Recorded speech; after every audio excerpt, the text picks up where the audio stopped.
আমি আগে নিয়মিত 5 ওয়াক্ত সালাত আদায় করতাম, এখন ফজরের সালাত আদায় করতে পারি না, পাশাপাশি বাকি নামাজের সুন্নতগুলো আদায় করতে পারি না।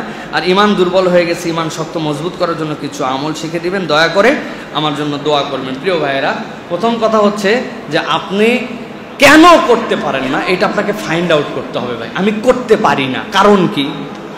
আমার ঘুম ভাঙে না, দ্যাটস গুড। আপনার পাশে কে থাকে, কারা থাকে, কে আপনাকে ফজরে ডেকে দিবে, আপনি এনশিওর করেন।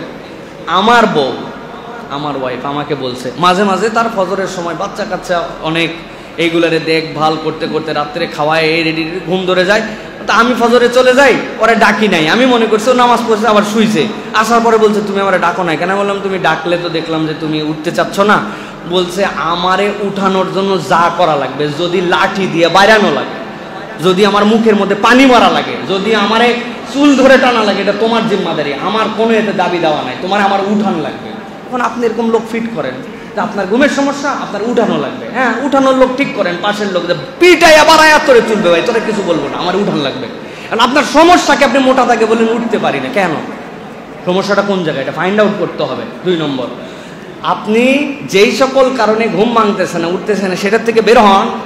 আপনাকে আমি দায়িত্ব দিই, 3 দিন মোবাইলটা লক করে রাখেন, রেখে 3 দিন মোবাইল ব্যবহার করেন না, অফলাইনে রাখেন। এশার নামাজের আগে খাবেন, এশার নামাজ পড়ে যাওয়ার পর 3 দিন জোর করে শুয়ে থাকবেন, সারা রাত ঘুম আসে নাই তাও শুয়ে থাকছেন আপনি, ফজরের নামাজ পড়ে তারপরে শুবেন আপনি।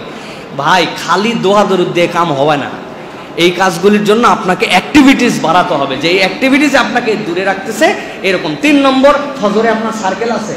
আমরা ফজরে উঠার পরে ভ্যানালা ঠেলা গাড়িতে করে সুজি নিয়ে আসে, আর হচ্ছে নিয়ে আসে, কি বলে আলু ভাজি নিয়ে আসে, আমার ওইটা খাইয়া তারপরে বাড়িতে যায়। আমার সার্কেল আছে যেগুলো লোক জীবনে এগুলো খায় না, অরলে ওইগুলো আমাদের সাথে খায়, গল্প করি, একজন আরেকজনের দেখা হয়, হাই হ্যালো করে এরপরে যায়। আপনার সার্কেল নাই তো আপনি কেমনে পারবেন?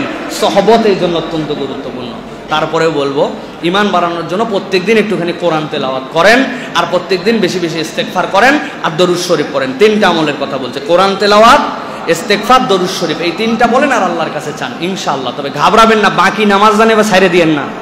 আমাদের মধ্যে অনেকে আছে ফজরই পড়তে পারিস নাই, বাকি নামাজ দে তোর কি হবে, হ্যাঁ সব বাদ দিয়ে দিছে। খবরদার, এইটা করা যাবে না কিন্তু। আলহামদুলিল্লাহ আপনি অনেক আগায় আছেন, আর একটা ওয়াক্ত ঠিক করলেই আপনি আলহামদুলিল্লাহ গুড মুসলিম। আল্লাহ আপনাকে তৌফিক দান করুন।